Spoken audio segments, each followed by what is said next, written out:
केंद्रीय बजट 2026-27 अब बस कुछ ही दिनों में पेश किया जाएगा। वित्त मंत्री निर्मला सीतारमण 1 फरवरी 2026 को रविवार के दिन लोकसभा में इसे पेश करेंगी और इस बार का बजट बहुत सारी उम्मीदें लेकर आने वाला है। क्या सस्ता होगा, क्या महंगा होगा और किस सेक्टर को कितना बजट मिलने का अनुमान है, आज उसी पर चर्चा करेंगे। इस वीडियो में लास्ट तक बने रहिएगा। नमस्कार, मैं हूं आपके साथ ममता तिवारी और आप देख रहे हैं न्यूज़ 18 का डिजिटल प्लेटफॉर्म। देखिए, वित्त मंत्री निर्मला सीतारमण का ये नवा बजट है लगातार, जो स्वतंत्र भारत के इतिहास में एक बड़ा रिकॉर्ड है।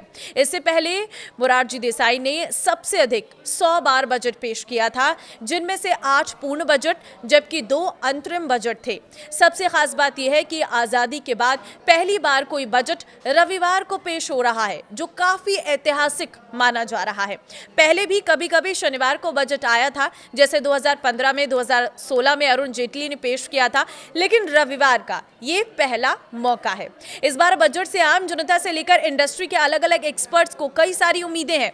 किसानों को पीएम किसान, फसल बीमा, सिंचाई योजनाओं से पैसा अधिक मिलने की उम्मीद है, तो उद्योग जगत को ग्रोथ के लिए पॉलिसी सपोर्ट, टैक्स में आसानी और मैन्युफैक्चरिंग को बढ़ावा देने वाले ऐलान की उम्मीद है। ये बजट देश की अर्थव्यवस्था को मजबूत बनाने और आम आदमी की जिंदगी आसान करने वाला हो सकता है। लोग उत्सुकता से इंतजार कर रहे हैं कि वित्त मंत्री आखिर क्या क्या ऐलान करती हैं, क्योंकि ग्लोबल टेंशन के बीच ये बजट काफी अहम होगा।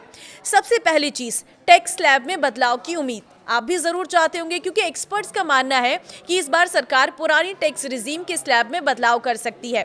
अभी तक ओल्ड रिजीम में टैक्स जो स्ट्रक्चर है जस का तस बना हुआ है, जबकि नई रिजीम को लगातार अट्रैक्टिव बनाया गया है।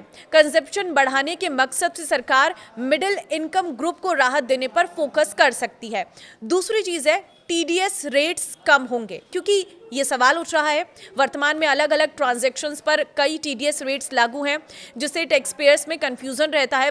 बजट 2026 में सरकार टीडीएस रेट्स को सरल बनाते हुए इन्हें 2-3 स्लैब तक सीमित कर सकती है, जिससे जो कंफ्यूजन है वो बिल्कुल भी क्रिएट नहीं होगा और ये बहुत आसान हो जाएगा।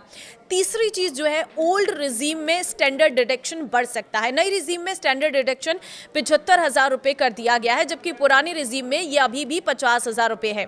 बढ़ती महंगाई को देखते हुए सरकार ओल्ड रिजीम में भी स्टैंडर्ड डिडक्शन बढ़ाने का ऐलान कर सकती है। चौथी चीज है, पति पत्नी के लिए जॉइंट टैक्सेशन। ICAI की सिफारिश पर सरकार पति पत्नी के लिए जॉइंट टैक्सेशन सिस्टम लाने पर विचार कर सकती है। इससे परिवार की कुल टैक्स लायबिलिटी कम होगी और टैक्स सिस्टम संतुलित बन सकता है। देखिए, पांचवी चीज है, LTCG टैक्स फ्री लिमिट में बढ़ोतरी। शेयर बाजार और म्यूचुअल फंड निवेशकों के लिए राहत की खबर आ सकती है।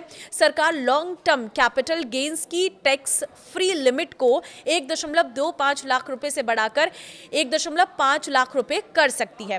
देखिए, बढ़ती महंगाई के बीच आम आदमी के लिए सबसे भारी बोझ घर और इलाज से जुड़ा खर्च माना जाता है। ऐसे में टैक्स पेयर्स उम्मीद कर रही है कि टैक्स स्लैब में बदलाव के साथ साथ सरकार रोजमर्रा के जरूरी खर्चों पर छूट देकर उन्हें राहत दे। मौजूदा समय में होम लोन के जो ब्याज है उस पर 2 लाख रुपए तक की जो छूट मिलती है, ये प्रॉपर्टी की बढ़ती कीमतों के मुकाबले काफी कम मानी जा रही है।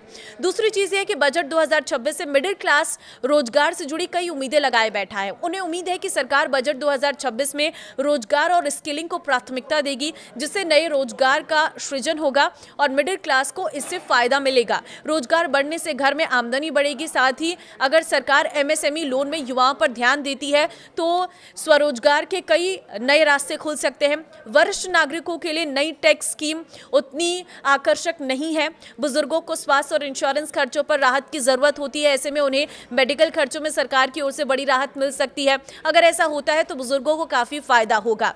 उद्योग जगत का मानना है कि इस बार बजट में आर्टिफिशियल इंटेलिजेंस AI इंफ्रास्ट्रक्चर को प्राथमिकता मिलनी चाहिए।